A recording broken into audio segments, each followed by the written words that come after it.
Oh, man.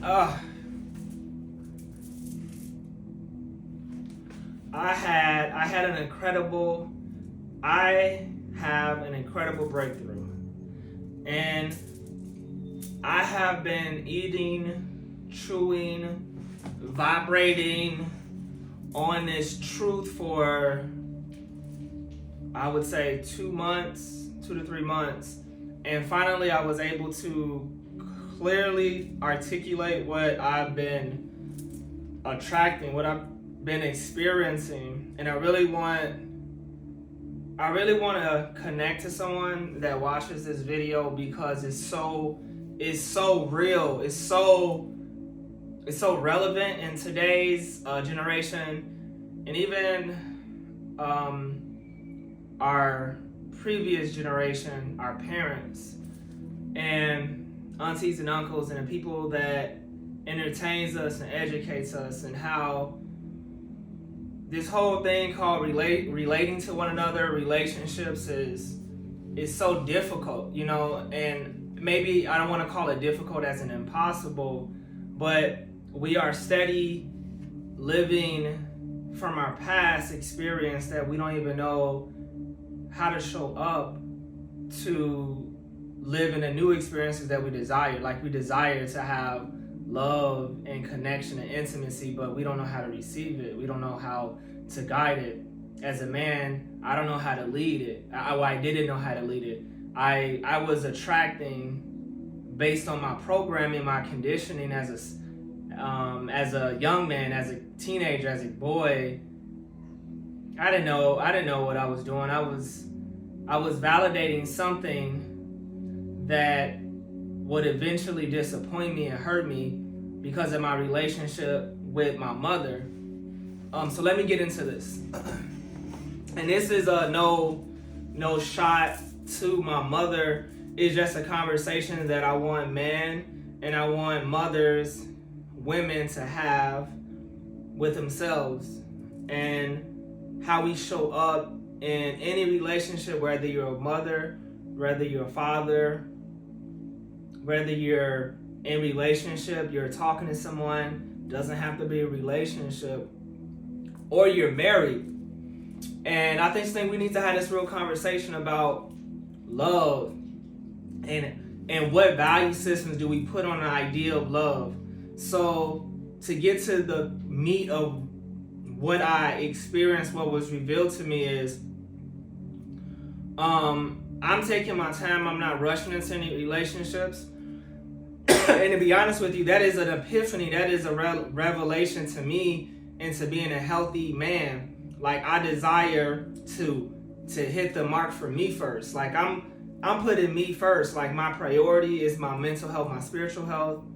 And I feel like I'm ready. Like, I feel like I have enough information of how I really operate and how I really move and how I would like to bring someone into my world that I can lead, that I can protect, that I can respect, that I can be intimate with. But I had to understand that clearly, because these streets, it's a lot of energy out here. My energy, I already know my energy is not about that. It's not about that. Like, I'm here to do something and to create something with someone. And I am thankful for that. But I've been attracting individuals. Yeah, I say individuals, like, you out here dating, you out here going on dates or whatever. And I found myself attracted to aspects of a person, and I would always get this type of language. I'm working on myself, I'm not there all the way, and I'm healing, and I like what you do, I like your lifestyle, but I'm not ready for a relationship. And that's normally like the intro. So I'm like, okay, that's cool, good. Let's not rush into none. Let's get to know each other. But in my head, I'm already calibrating where this is gonna go. So that person honestly can have an easy red flag where you can tell by the way they talk. They have some they said they're on a journey, so they have some unresolved hurt, some unresolved relationships within themselves that they need to realize. And this journey of really figuring out what hurts you, what puts you down, whether you feel neglected, whether you've been abused by a narcissist. I mean, it's a multitude of things that people are left with to deal with themselves. And a lot of people, they compact that they don't deal with it. They go to another relationship, and that's what happened to me. And I don't want to do that anymore, because time is of essence. Time is your life. And I was already saying, like, I can hear it in your voice how you react in my head. And I wrote some things down. I'm not gonna share everything, because some of this stuff it's not meant to be shared. But red flag is like how she talked. It was how a person reacts. So person could easily banter with you, go back and forth with you, and trust me, I was a person that would easily wanna. If I feel disrespected, if I say something and I'm watching you, how you react to if I say no, or if I have a boundary, like usually I would want to go back and forth with you and waste my time and energy. And what that's doing is making me more aggressive and frustrated. It was basically a trigger for me, because I didn't know I was dealing with some hurt. Also, I don't like to be played with, a certain like manipulation. And I allowed that to go on. Another thing is, if I see somebody, if you observant, you see how a person moves, and you can feel it in your spirit how a person makes you feel. Now, I'm big on how a person makes me feel and how they treat you, how they show respect. Do they listen to you? Do they make eye contact with you? How are they contacting you through the modes of, your if it's your cell phone, obviously social media. But also is, what is your God sense is telling you? Like, what are you seeing that you're not seeing, but you're seeing? You're seeing some. That's important. And I say all this to say, this person has some things that wasn't sitting right with me. But what I was willing to do is that savior complex in a way. But wasn't saving. It was, this is something I can build on. Not saying that you have to, that everyone has to be perfect. But when you begin to be at a level that you don't have to like pick someone else up, or you don't have to ignore things that are clear, that will be, it's a value, it's a perspective, it's a boundary that you have, and you're willing to jeopardize that, then that's gonna put you in harm's way. That's gonna potentially lead you to disappointment. And I was finding myself going back to an old habit where I see potential, but I see like work needs to be done. I see like, oh, okay, you scorned, or you have this, you got a pretty face, pretty body, but I see that you're scorned. I see that things in your life has happened, and I don't know if you've addressed it. I don't even know if you realize it. Without even getting deep into, are you doing therapy? How are you communicating to yourself? But you can hear how a person talks and how they make you feel. But I was willing to go down that rabbit hole just by continuously conversing, allowing that person to be in my energy. And I literally prayed on it, and I meditated. I had a sacred meditation, and I literally had to write, you have got more than 5 clear signs that this person is not for you. Cut it off immediately. And I'm so happy now that I'm back into my divine connection of listening to my spirit. And before I even got the chance to say, like, to either like send a text message or just kind of like pull away slowly, I got a text message the next day that said, hey, whatever. And I was so thankful for it.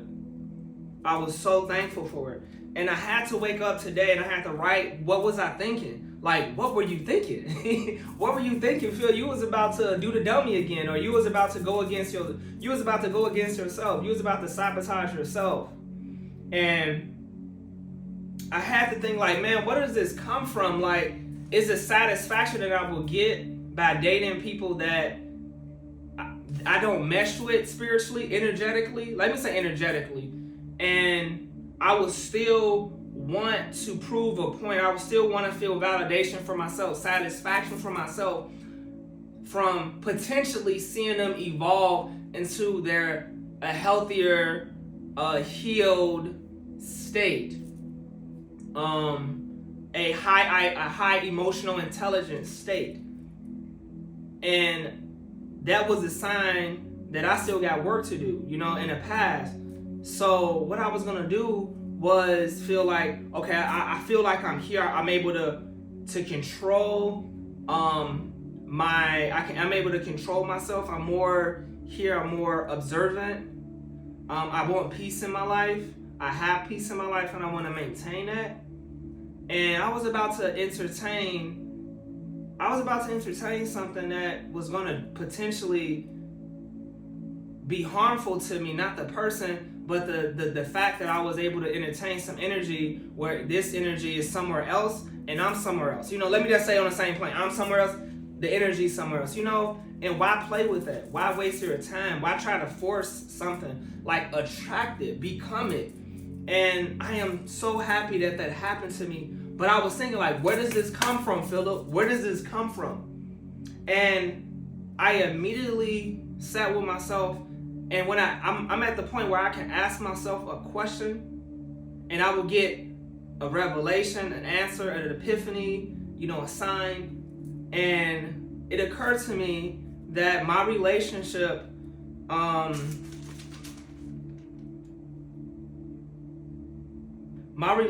with my mother, okay, I have a desire to prove I am worthy of love from a woman, because I would think, from my experience, from the loving behavior from my mother, that I had to be a good boy. I had to be good. I had to do things. I had to be perfect for her approval. And obviously, you want your kids to do good in school and all that stuff, but it was not, I have a relationship where it was very traumatic, where everything wasn't perfect. Everything wasn't perfect in my life. And my mother was not a person that managed her mental health, her emotional health. And it obviously it affected me. It affected me how I parent my kids. And I empathize, I apologize to my kids, especially my son Aiden, and without saying my kids' names, but my kids, and I still gotta be a parent, but I was loving them like I was loved, and we do that. But I realized that I would date a person to do the work, to feel good, to stick with somebody that's clearly not for me, to stick it through with the goal that things will improve. But long as I'm doing the work and I'm being this good guy, I'm being a nice guy, I got an S on my chest or all this stuff, because that's how I felt like I was loved, for approval. And I wanted to feel the validation of that. Knowing that it could be something better out there where I don't have to do the work, I don't have to deal with the stress, I don't have to deal with that thing in the back of your head where you know what you know, and you got images of it. I didn't have to deal with that, but I was willing to.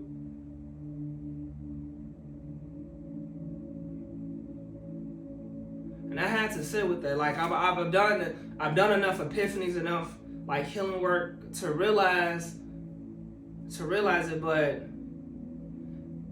I don't know. I did not know how strong that was. It makes sense of each person I had a long-term relationship with, and not saying that you are not worthy, and I'm not saying that because I'm not perfect, guys. Shit, I'm not perfect. But what I am trying to say is I am learning to love me, and I'm learning that I don't have to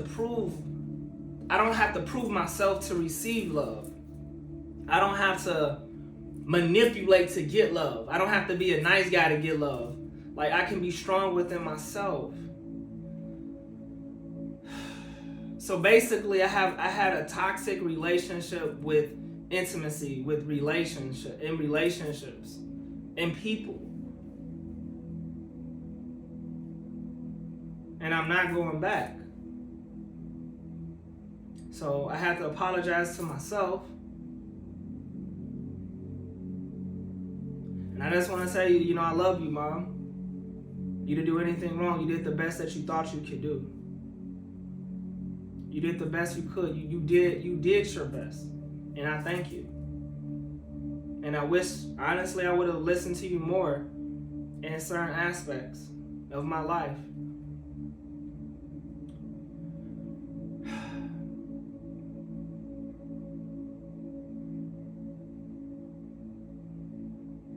But I am so thankful that I get it now.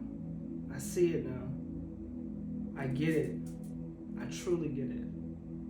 I truly get it.